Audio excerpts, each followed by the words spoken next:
would you want your story to be about tonight? About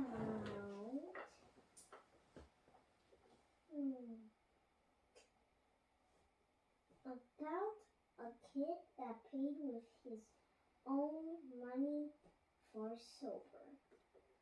Hmm. He was waiting to do this since he was 3 years old. Okay. This is the story of Mortimer. Mortimer was a multi-millionaire.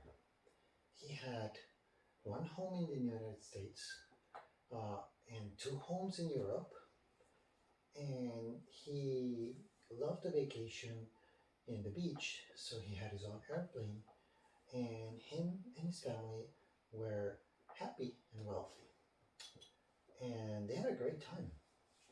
And this one time, uh, Mortimer was driving his car on the freeway all alone, and suddenly, one of his tires blew up. Poof, so he skid a little bit out the road, and boom! But he was fine, and the car was fine too. He managed to get everything under control. But now he was on the side of the road, and he was missing one tire. And the problem is that this car was one of those super race cars. Well, they don't come with spare tires sometimes. And this car was one of those that doesn't come with a spare tire. And now he couldn't go anywhere. But it was worse. For as you see, this was the middle of nowhere. There was no cell phone signal. And there was no way to call for help. Mortimer was on his own. What was he going to do? And then suddenly, he spotted a farm. And he went there to try to ask for help. When he arrived at the farm, he was all muddy and dirty because he had been walking through the mud of the farm. So he didn't look like a rich guy. And he knocked on the door. And the farmer opened. "Well, howdy," said the farmer. "And who must you be, my very dirty and muddy little friend who stepped on some cow poop for what I see?" Oh, my good sir, my name is Mortimer. I am a very, very wealthy individual. I have lots of money. I have homes all over the world. People love me. But now I am in deep, deep trouble." "Huh, interesting fellow the destiny brought into my home. And what might be your trouble?" said the farmer. "Well, you see, my dear friend, up the road lies my $500,000 sports car, which I blew a tire for, and I don't have a cell phone signal. So if you could kindly allow me to use my phone," said the farmer. "We are Amish. We do not use that type of modern technology here. No phones." "However," said the farmer, "oh no, what am I going to do? This is terrible. If I can't contact my family, am I going to have to travel like a horse or how do However," said the farmer again, "life is going to be so terrible. What am I going to do? I'm so stressed." "However," said the farmer again, "I do happen to have a spare tire for a race car because a cousin of mine left it here one day. So I could change your tire for you."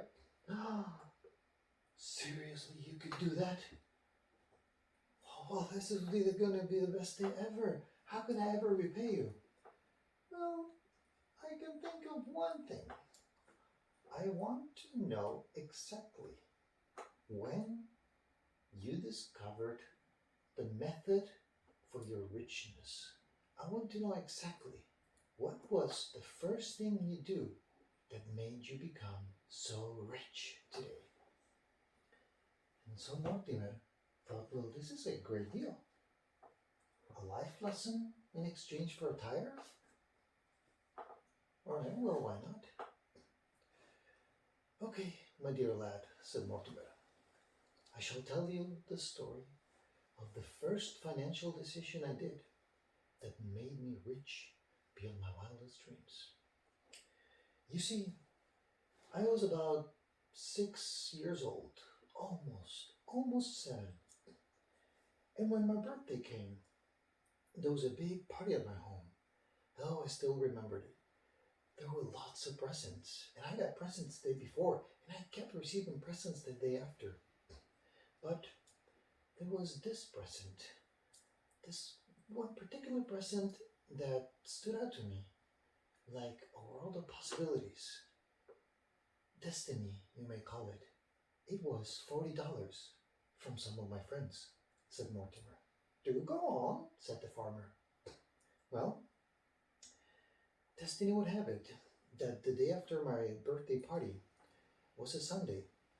Me and my dad at the time were, I don't know what we were doing, but we were out on the road and we had some time to kill. I think my mom was out with some friends or something.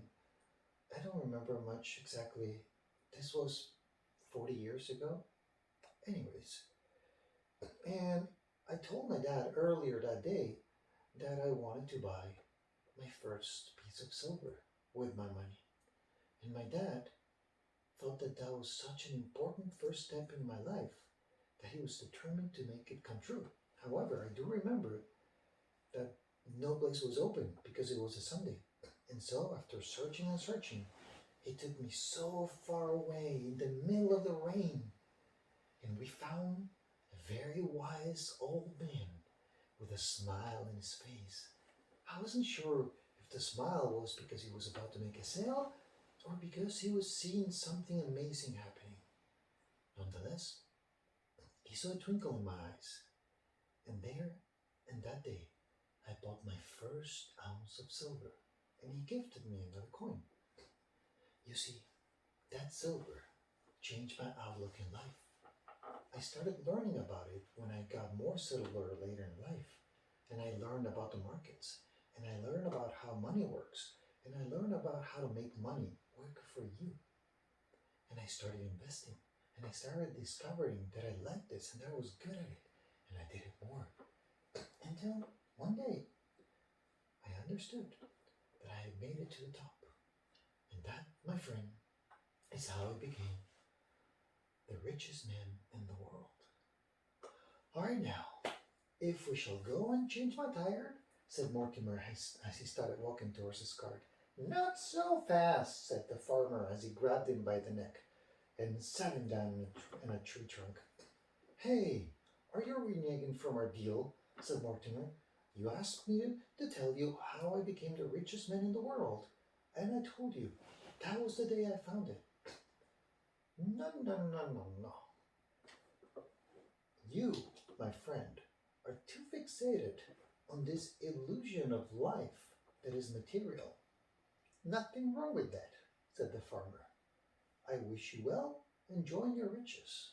But your true wealth is not in your money. Your true wealth is in how much you grow and your love for things and others. So tell me, when was the first day you took your first step towards being such a rich man? For I see in your eyes that beyond your physical wealth, you have a family that loves you. You have parents that love you too. And so, Mortimer remembered. He shed a tear and he said, the first time I started growing my wealth was when I understood that I can be the best person that I wish to be. And then I started creating my own reality and making my life so much fun. Now, let's go change that tire, said the farmer. The end. Yay! This story is